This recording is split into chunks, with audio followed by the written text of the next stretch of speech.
I started out working for the government in defence and security, but moved into KPMG in the 90s, now a big advisory and accounting firm. And I was on the consulting side of that business and made partner there in about 2000 and I was a partner there for 15 years. But right at the end of my time at KPMG, I got really interested in coaching when they trained us to become peer-to-peer coaches, and I followed that path into the wonderful world of executive coaching.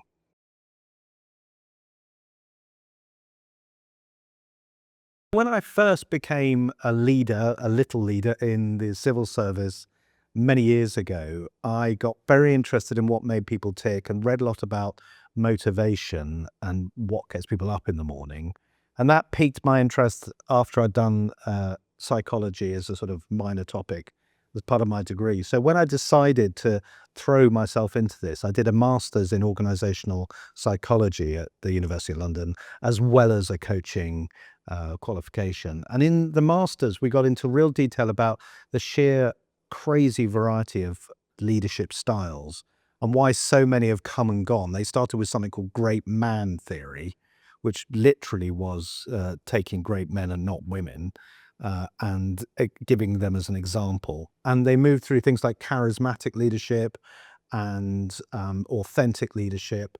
And I find that really fascinating because actually these different flavors of leadership just show us that we're not all the same and that people need to find their own voice as a leader and not try to project something they're not. So my approach to that leadership question is, who are you? Forget who you are as a leader. Who are you as a person? And let's build on the positive, impactful parts of that.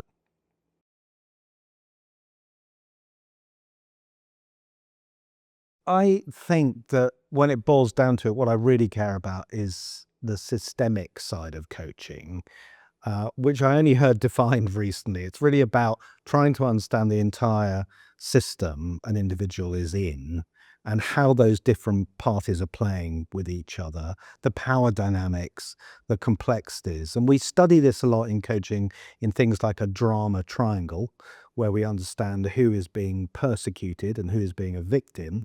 And we also I like looking at different perceptions of a problematic relationship. And in that, you uncover a great deal about the individual who feels victimized by a relationship and gives them agency, gives them some sense of control and some sense of power. So working out the system they're in and then unpicking what they can do to change their situation is, I think, at the heart of that systemic approach.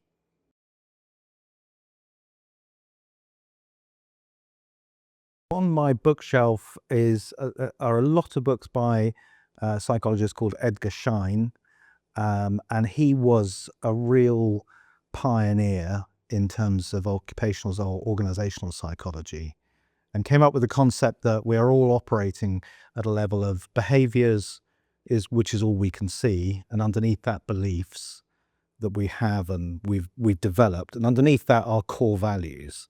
And so he developed the concept that we have to be considering all three and ensure that all three are working in harmony with each other. And I use that a lot. I suppose I'd recommend a brilliant book which really helped me when I was struggling a bit at KPMG, which is Buddhism Made Simple by Steve Hagen, which is about accepting things for what they are fundamentally. It sounds more technical than it is. It's actually a very, very easy and accessible way of understanding the principles of Buddhism.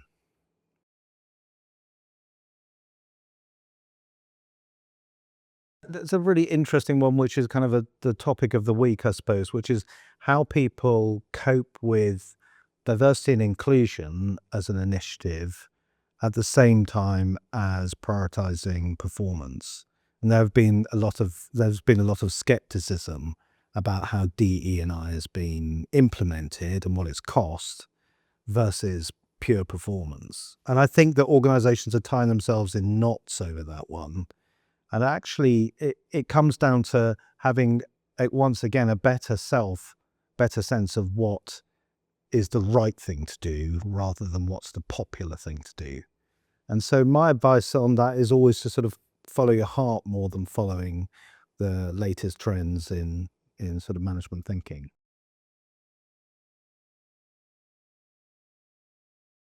How would my coachees describe me? I guess quite purposeful, but also quite light-hearted. So I tend to ground things in the psychology theory that I've learned. I'm quite a geek about that, I guess.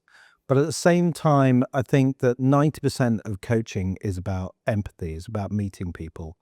And I got a lovely quote from one of my clients who just texted me out the blue at Christmas and said, "Thank you for meeting me in the place that I was rather than in the place where people wanted me to be." And I think that's so important that people who are being coached feel unequivocal support from their coaches and get a sense that they're not at work necessarily, they're in this other place.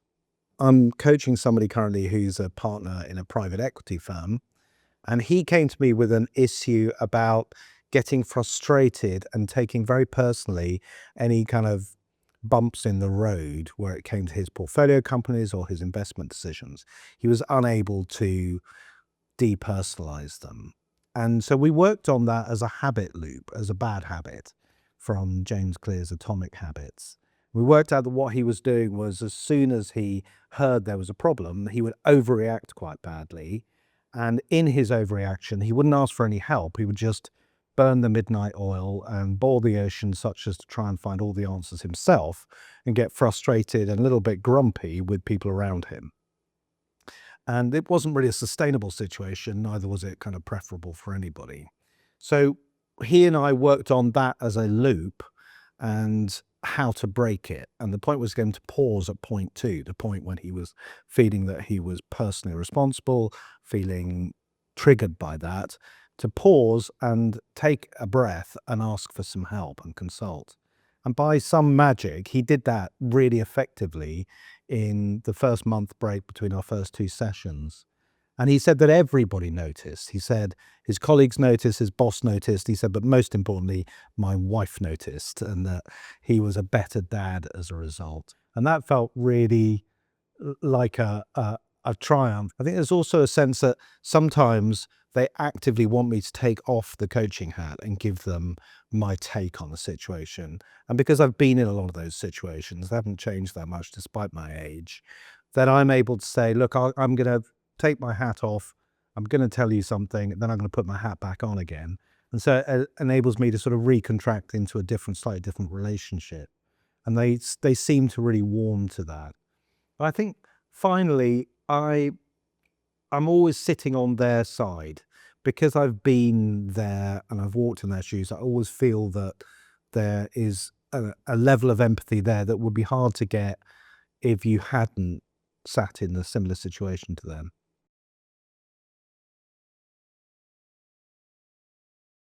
It's incredibly significant how often one reaches back on one's own experience. And I find that helpful in several ways. Occasionally, it can get kind of overwhelming, but it's helpful because ultimately you've sort of walked in their shoes.